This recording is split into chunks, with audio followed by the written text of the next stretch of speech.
Hi, Martin. Thanks for joining. Great pleasure. Thank you for having me.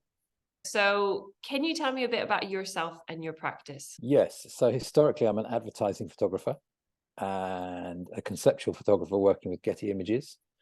And that has evolved through my working practice into becoming more of an installation artist.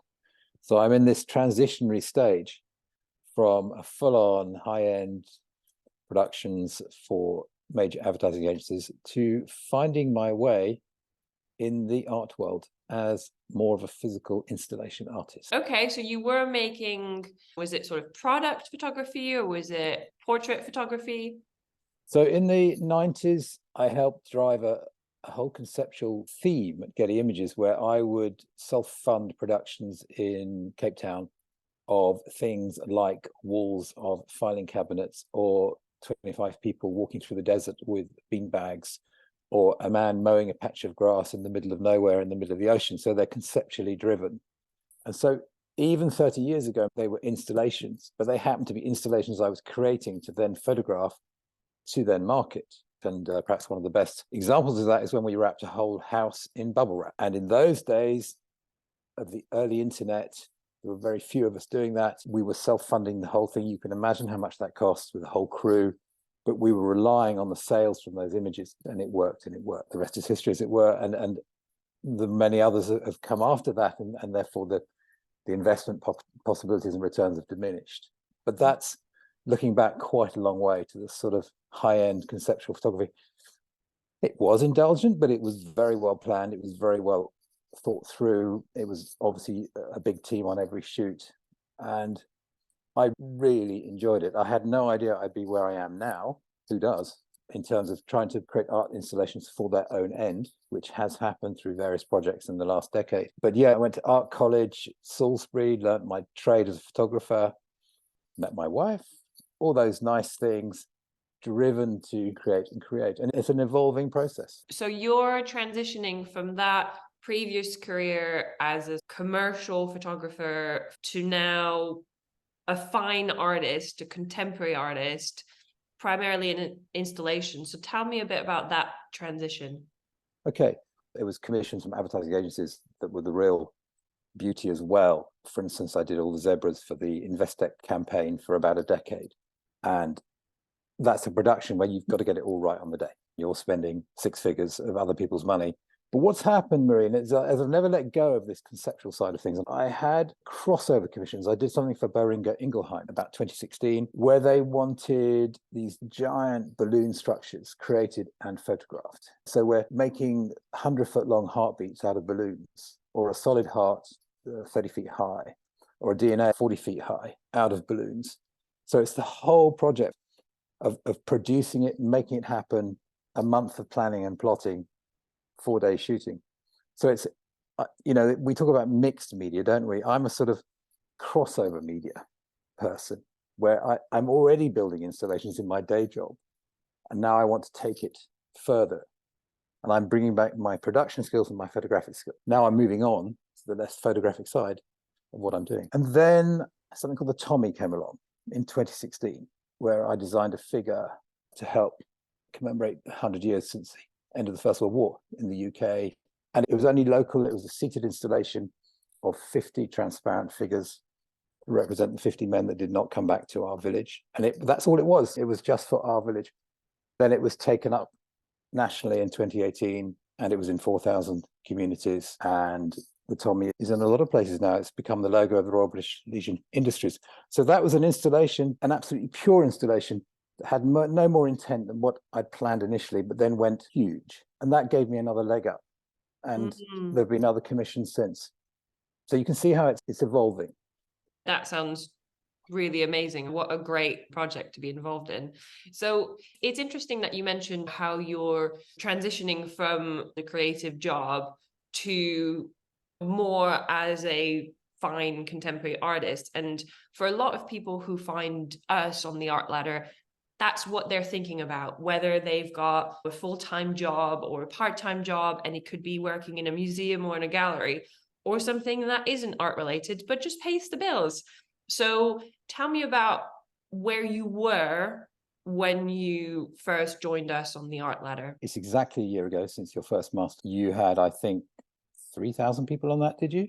Yeah, 3,000 people watched the masterclass last year, and yeah, we're expecting a few hundred at least this year. That was exactly a year ago. I just looked it up, 5th of December.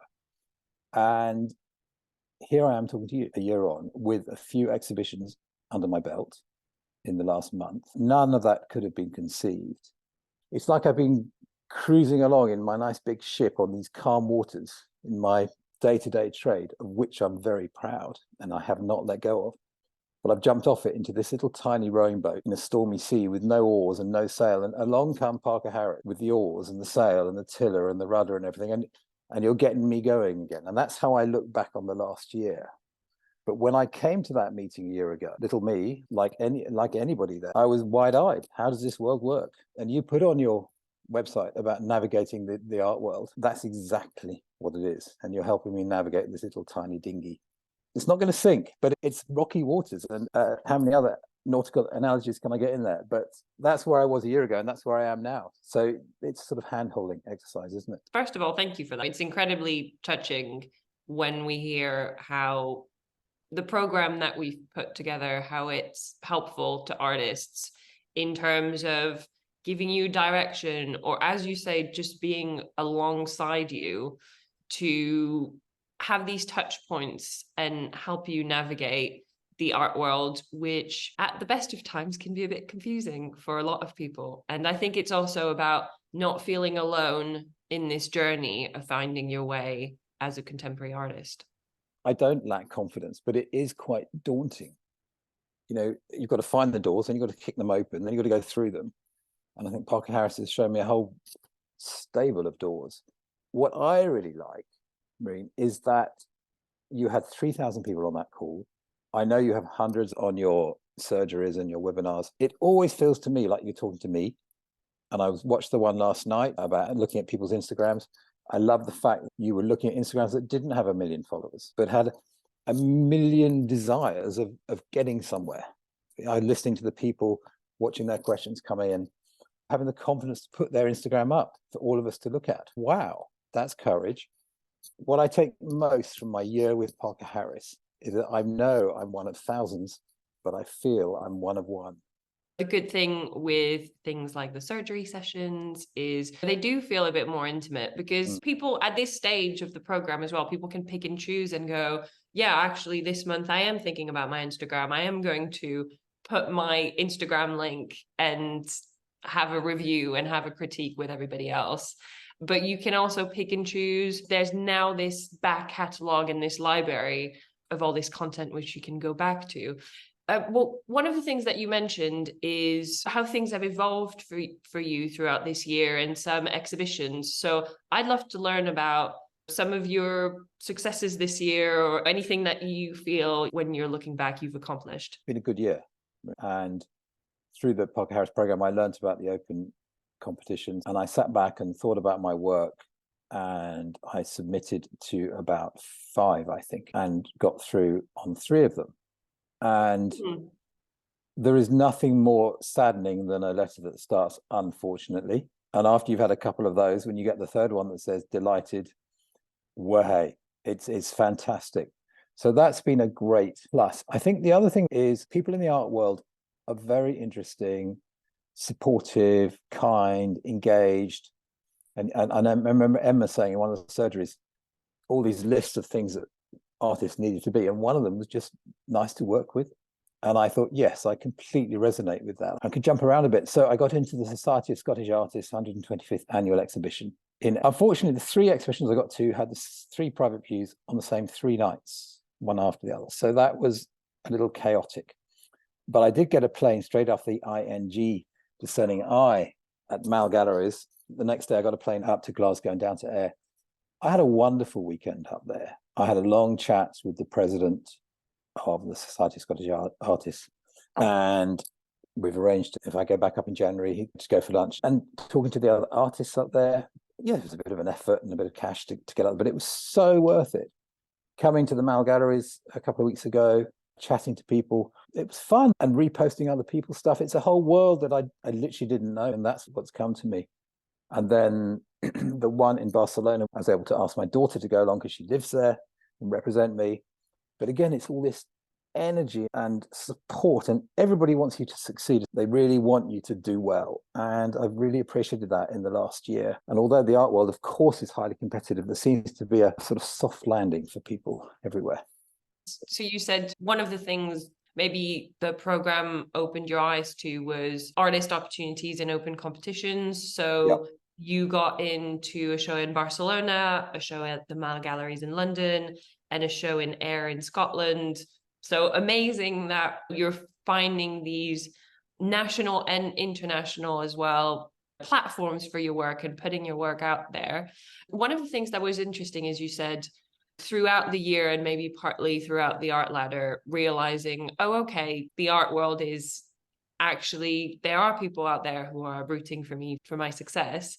But I think it can feel really daunting and really scary for a lot of people, in particular when you don't have a huge network or you're a bit shy or a bit introverted. So part of our purpose when we started the program was we want to introduce you to gallery directors, to curators, to art critics, to collectors, to show the many different faces of the art world, but also for these people to tell you, this is how I work, this is how I look for new artists, this is what you can do to put yourself in my way or to succeed when you approach a gallery. It's a very good point. We are all a little daunted. We really are by this world beyond the screen. What's going on and why haven't I got that? And why have they got that? Why haven't they called me? It is daunting. With the surgeries and the webinars, actually, you find your slot. One of them was how to organize your own exhibition. I'm about a million miles off my own exhibition, but it's ticked away and it's stuck. And then some of the webinars, the characters, guess what? They got one head, two arms and two legs. They're just like you and me. They're not frightening. And I think what's Parker Harris has done is it's taken away some of the dauntingness, if that's a word. It's opened my eyes and opened the doors to what is possible. It's made it, instead of thinking of the art world as, I don't know, as a sort of hard little squash ball that I don't know the way in, it's more like a honeycomb where I can sort of, oh yeah, I can just get in there and then I can get in there. I'm beginning to find myself more comfortable in certain areas than others. And I didn't know about like the open competitions. I didn't know about those areas. I just didn't know about them. And it is trial and tribulation, isn't it? To work your way forward. Yeah, absolutely. And that library of resources, it's there. It's there for when you need it. And it might be that this month you're thinking about open competitions, or you're thinking, actually, I'm ready. I've got a great venue that I've approached for my first solo exhibition, and it'll be there. Actually, I love when artists email us and say, hey, I applied your advice and guess what? It worked. I'm amazed as to people who have just sparked up the courage to go, maybe I should approach my local gallery, or maybe I should approach this cafe that's next door and see if there's opportunities for them to show my work. And yeah, I always love hearing how it's made people just that tiny little bit braver or opened some possibilities. Is there anything in particular that you learned? For the artists watching, is there any sort of top tips we can share? There are, but I'd put an addendum to that. What you managed to do at Parker Harris is give space and time in those surgeries. And I hope you never lose that, because it's fantastically helpful and important. It doesn't feel rushed. Last night was probably an hour and a quarter on our Instagrams, and it felt like we were having a chat. I really cherish that as a daunted artist. How does it work? How does it work? What do I do? It's all right. Let's just chat about this. And that's a key part of what I have learnt to appreciate from Parker Harris. And now I've forgotten your question. That's fine. I suppose my question was, is there anything that you've learned, or is there any top tips that you share to anybody who's watching and who is in the same position that you were in a year ago? And in a way, you did answer that question in terms of it does take time. And I think that's why we designed the program to be ongoing and to be monthly, because it's that step by step. And one of the important elements that we try to instill is it's baby steps. It is patience. and resilience, but taking just that one step that's in front of you. And we don't want to give you an endless to-do list. Sometimes it is just about picking the low-hanging fruit and going, what can I do right now to maximize my chances of actually getting my work out there? What Parker Harris has taught me is to back myself and to engage with others. It's a new territory for me, so I don't want to get it wrong. And Parker Harris gives me the confidence to back myself. I think for me, what's apart from the open competitions and the general sense of the surgeries and the webinars that I've spoken about, how you give space and time, is learning the social media game, which is so evolving and important and easy to get wrong. And I've also learned through you guys how to engage with other artists.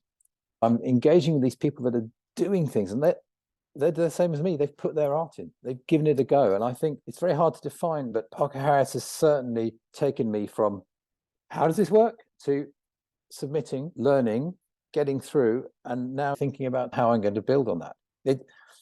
I am a product of your engineering. I'm getting there. I can see it. Gosh, I don't know if we can take full credit for that. No, you can't. You make your own luck, but you've helped. Thank you. Okay, so before we wrap up, please tell us, where can people find you? Where can they follow you? Is there anything exciting upcoming? My Instagram for my artwork is now Martin_Barraud. And my website is wemakeyouthink.com. I am evolving my websites like we all are. And that's about it for my public face at the moment. Yes, I have lots of plans for 2024, but I also have a very clear focus about where I want to go with this. And it's taken me a long time to work it out. And may I tell you what that is? I want to build a platform through my art. And I want to take whatever I can achieve in my art world and move sideways to looking at how I can help fix the world of dementia. And I want to amplify that messaging through my art. And I don't know how I'm going to get there, but that's my focus. Tell me, is there anything that we didn't mention that you wanted to touch on? I don't want to blow too hot on you guys for being brilliant, but I think it's a combination of your three characters is very interesting, which I've grown to appreciate over the year. You come with different skills, and they've really helped me in very different ways. And long may it be so. It's been great to chat, and thank you for this year. I really mean it. It's really changed my direction, and I feel much more confident now. Thank you so much, Martin. I appreciate you taking the time to chat. Bye, All Martin. right. Cheers.